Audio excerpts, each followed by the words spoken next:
Hi, my name is Cindy Russell and I'm a pediatric occupational therapist with Milestone Therapy.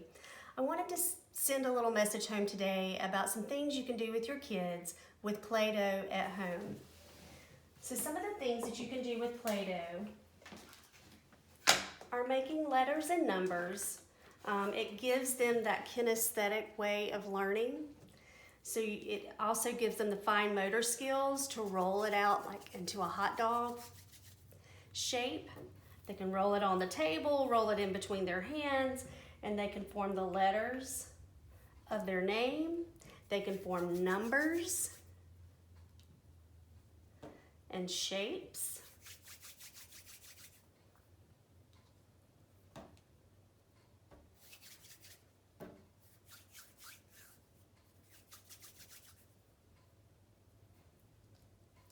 So there we have the number 4.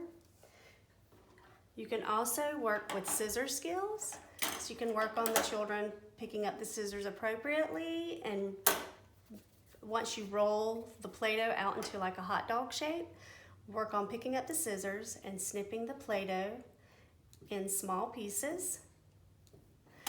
And then you can then turn around with the numbers that you form, match the number of pieces up with the number that the children made and have them work on counting.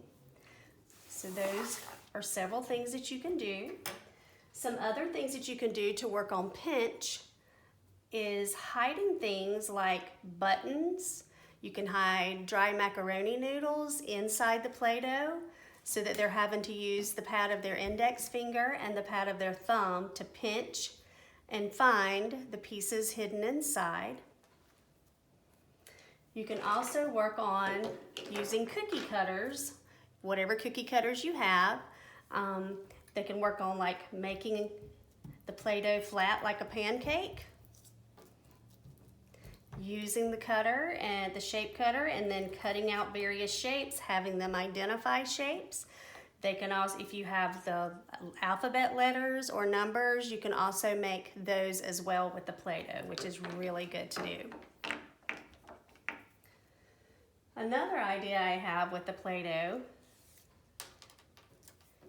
with things that you may have in your home, is just forming a ball with a small amount of Play-Doh, pressing it down on the table, and if you have a dry spaghetti noodle, just sticking it on the top of the Play-Doh.